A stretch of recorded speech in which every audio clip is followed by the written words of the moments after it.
Hello friends, welcome to my channel Kahkasha youtuber channel में आपका बहुत बहुत स्वागत है, वेलकम है।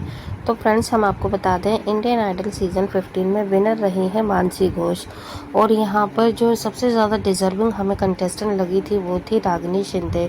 तो दोस्तों, बहुत ज़्यादा कमेंट्स आ रहे थे कि बहुत ज़्यादा लोगों को तो यही लगता है कि सिर्फ और सिर्फ रागिनी शिंदे ही विनर होनी चाहिए थी।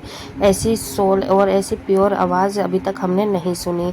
लेकिन दोस्तों, यहाँ पे कुछ लोगों के कमेंट्स हैं कि रागिनी शिंदे इस लायक नहीं थी और अभी उसमें बहुत ज़्यादा बचपना है और अभी उसको सुरों की पकड़ नहीं है, अभी वो सुर अच्छे से नहीं जानती है और रागिनी डिज़र्व नहीं करती थी इंडियन आइडल की ट्रॉफी को जीतना। और जो डिसीज़न लिया गया है श्रेया और विशाल की वजह से, वो एकदम सही था, यानी कि मानसी घोष ही असली विजेता है।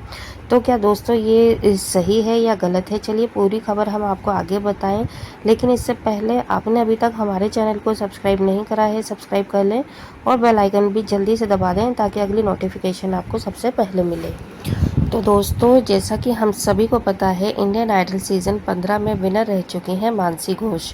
और अगर हम मानसी घोष की बात करें तो सिर्फ इनका एक ही गाना ज़्यादा वायरल हुआ था, ज़्यादा लोगों ने पसंद किया था, वो था ज़रा सा झूम लूँ मैं। तो इस गाने पे इनकी परफॉर्मेंस हमें खुद को भी बहुत ज़्यादा पसंद आई थी। लेकिन दोस्तों, ऐसा नहीं है कि सिर्फ एक ही परफॉर्मेंस के चलते हुए हम उनको विनर बना दें या फिर वो विनर बनने के लायक हो गए हैं। तो यहाँ पे देखिए दोस्तों, हमारा पर्सनली ओपिनियन है, हमारा ऐसा नहीं है कि यही फाइनल डिसीज़न होना चाहिए था या नहीं, लेकिन जहाँ तक हमें लगता है वो सोच हम आपको बता रहे हैं। अगर आपकी भी सोच हमारी सोच से मिलती है तो आप जल्दी से वीडियो को लाइक कर देना और प्यारा सा कमेंट ज़रूर करना।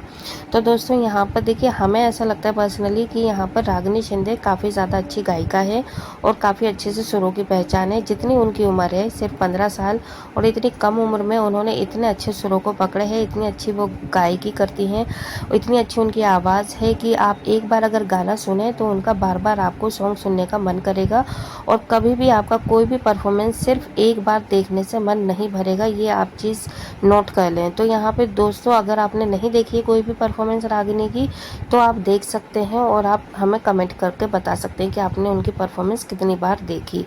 और अगर हम बात करें यहाँ पे दोस्तों मानसी घोष की, तो यहाँ पे मानसी घोष की जो परफॉर्मेंस, तो चलिए दूर की बात है कि वो क्या परफॉर्म करते हैं। यहाँ पे देखिए, जब ज़रा सा झूम लूँ में उनकी परफॉर्मेंस हुई थी तो खुद अभिजीत सावंत यहाँ पर आए थे और उन्होंने काफ़ी ज़्यादा मतलब खुश हुए थे वो मानसी घोष की परफॉर्मेंस देखने के बाद, खड़े होकर क्लैपिंग वगैरह की।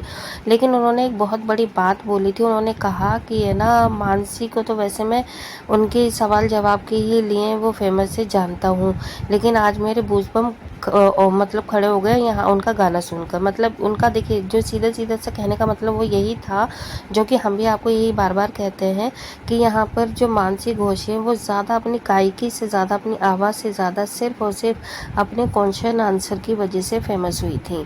और यहाँ पर जनता और जो जजिस का जो कनेक्टिविटी जजिस ने कराई जनता की, वो सिर्फ उनकी जो बातचीत करती थी वो गेस्ट के साथ में, जजिस के साथ में जो क्वेश्चन आंसरिंग करती थी, वो उसको लेकर ज़्यादा फिट बैठी हैं। तो यहाँ पर दोस्तों देखिए, कहीं पर भी उनकी गायकी का इतना ज़्यादा जिक्र नहीं हुआ जितना कि उनकी क्वेश्चन आंसरिंग का हुआ।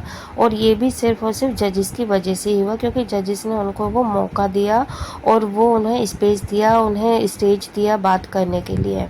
तो दोस्तों यहाँ पर, और अगर हम जब भी रागिनी की बात करते हैं तो सिर्फ और सिर्फ उनकी आवाज़ की ही बात होती है, उनकी गायकी की बात होती है जब भी कोई परफॉर्मेंस उनकी होती है।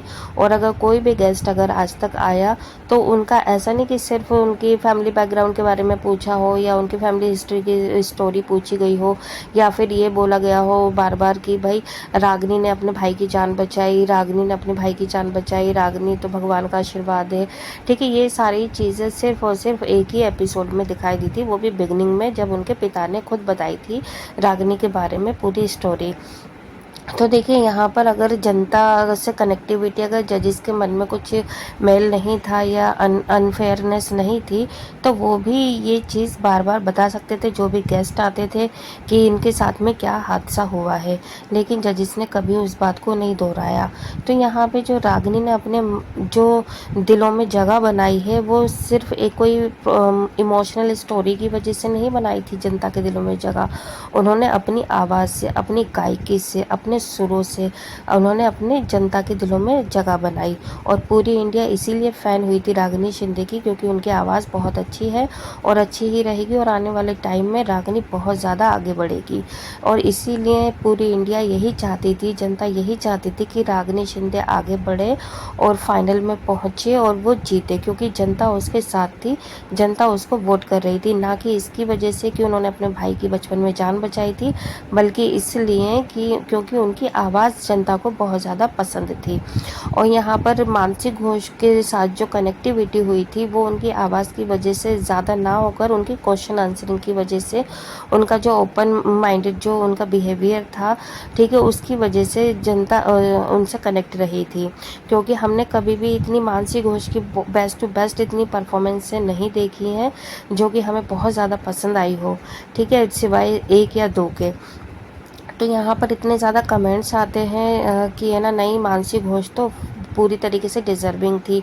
तो दोस्तों ये आपको भी पता है कि कौन डिज़र्विंग कंटेस्टेंट था और कौन नहीं था। इसमें हम जो बोले आप उस पर भी मत बिलीव करिए, आप अपने आप खुद ने, अगर आपने इंडियन आइडल देखा है तो आपको खुद को पता होगा कि जजेस ने किसका साथ दिया और किसका नहीं साथ दिया। वेल दोस्तों देखिए, आपने पूरा अगर शुरू से देखा होगा ऑडिशन से लेकर लास्ट फिनाले तक, तो आपको खुद को नहीं लगा कि यहाँ पे कितना ज़्यादा अनफेयरनेस हुआ है जजमेंट को लेकर, कि यहाँ पे बायस्ड रहे हैं जजेस, चाहे वो श्रेया हो विशाल हो, ठीक है दोस्तों। तो इन दोनों के ऊपर ज़्यादा उंगलियां उठती हैं क्योंकि इन्हीं दोनों ने ज़्यादातर अनफेयरनेस दिखाई है। तो दोस्तों यहाँ पर हमारी तरफ से तो हमें तो पर्सनली यही लगता है कि यहाँ पे रागिनी शिंदे ने जो भी अपनी पहचान बनाई है अपनी गायकी को लेकर बनाई है, और ये गायकी का ही कंपटीशन था, सुरों का था, आवाज़ का था। तो अगर उस आधार पर देखें तो रागिनी बहुत ज़्यादा डिज़र्व करती थी फिनाले को जीतना, फिनाले में परफॉर्म करना। लेकिन दोस्तों देखिए, फिनाले जीतना नहीं जीतना, हम ये भी नहीं करें कि वो ही जीतती 100%, लेकिन उसे फिनाले तक तो पहुंचने दिया जाता, बाकी तो सब जनता के ही हाथ में था। लेकिन यहाँ पे देखो, मैं नहीं कह रही हूँ कि 200% ये मानसी घोष डिज़र्व नहीं करती थी, लेकिन यहाँ पर ऐसा भी नहीं है कि रागिनी भी डिज़र्व नहीं करती थी। तो यहाँ पर आप खुद हमें अपनी राय कमेंट बॉक्स में कमेंट करके ज़रूर बताइएगा कि आपको क्या है लगता कि कौन है ज़्यादा डिज़र्विंग कंटेस्टेंट और किसके साथ में अनफेयर हुआ है और किसके साथ में बायस्ड होकर जजेस ने फैसले लिए हैं।